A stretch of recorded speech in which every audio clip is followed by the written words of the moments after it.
The word technique, as we all use it, is a misnomer. We should really be using the word mechanics.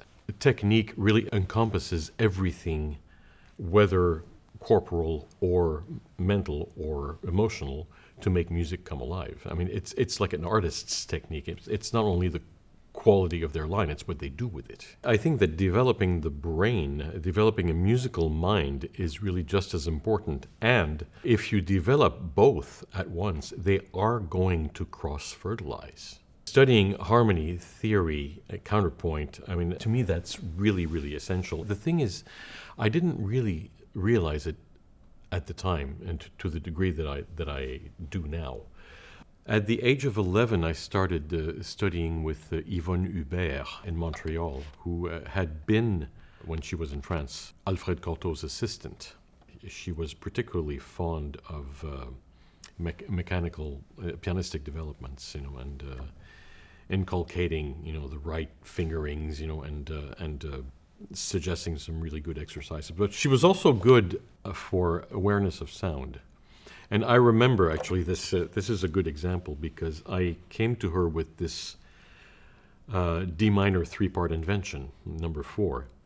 And I remember it was only a half-hour lesson, but she really took it apart completely, what's important to hear, what's not important to hear, what to emphasize, what not to emphasize. And by the end of the lesson, I was really not discouraged, but almost in tears, because the effort had been so great to try to take into account everything that she said, and I wasn't contrapuntally aware at that time, how could I be?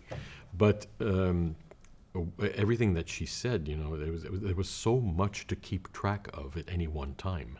My dad was a very good amateur pianist, and it's really remarkable because his talent really came out of absolutely nowhere. I mean, his parents were not really musical. I mean, his father, I think, sang a little bit for himself. It wasn't a career for him or anything like that. My dad was just inherently musical, and he had 2 sisters who also had some musical talent, although they didn't also go into the musical profession. And neither did my dad. I mean, he became a pharmacologist. But music was, I think, really his first love. He played the piano all of his life. He had a great predilection, I think, the greatest predilection for the Romantic period, Chopin, Liszt, and Schumann. Not so much the classical period, although there were some exceptions. And he sort of inched towards 20th century modernism. I think he didn't really go too much beyond things like Prokofiev's 7th Sonata, for example. He also played the organ a little bit early on, so he was very fond of both Bach and Franck, for example.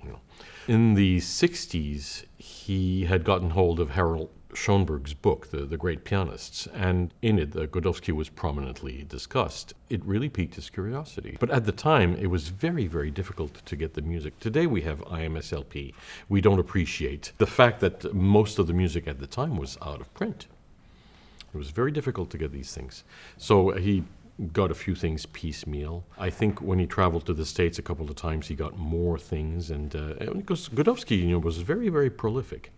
And after a while, I started to help him because when I moved to the States in 1980, I discovered quite a few things, outlets for secondhand sheet music, so he amassed really quite a vast collection. My dad was always keen to explore piano, I don't want to say technique, but mechanics, and he actually bought a lot of books on the subject, a lot of exercise collections.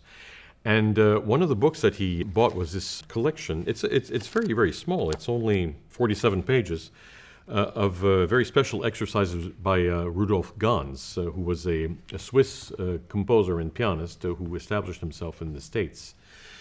And he was the one who I first saw talk about symmetrical inversion.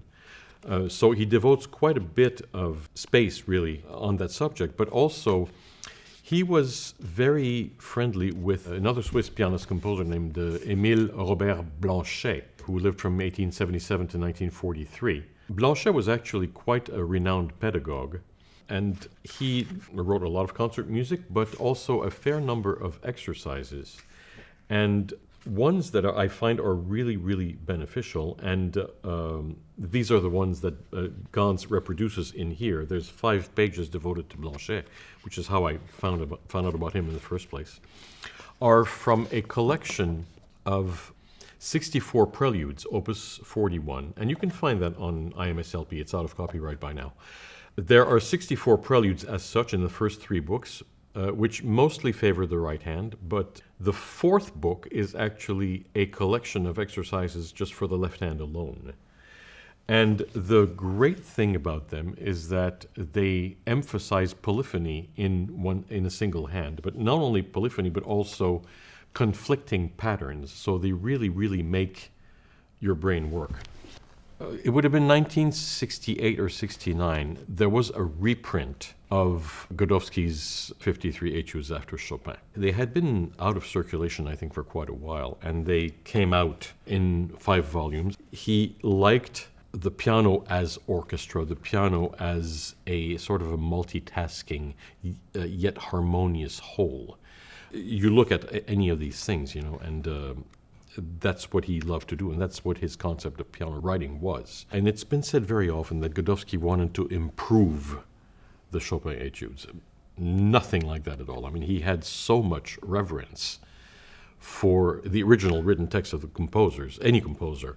I mean, he used to berate students for not playing things exactly the way they were written, I mean, he'd go into rages, But his aim in writing these things, he wanted to develop, as he said, the polyrhythmic, polydynamic, and polyphonic possibilities of the instrument. And he chose Chopin's Etudes as a solid aesthetic base. And Godowsky was very conscious of the fact that the left hand, in most of the literature actually, not just the Chopin Etudes, was really underutilized and therefore, in most pianists, underdeveloped and undercapable. So he sought to remedy that. And 22 of these 53 Etudes are actually for the left hand alone. So if you can imagine Chopin Etudes recast just for the left hand, but that's the kind of genius that he was. I attempted something of my own that actually Godowsky had attempted once, but he never completed it and he never published it, and that's all 3 A minor Etudes combined contrapuntally. This etude actually dates from 30 years ago. Musically, I wouldn't change a note. Pianistically, I wish I could make it easier, because nobody plays this thing, and I don't blame them.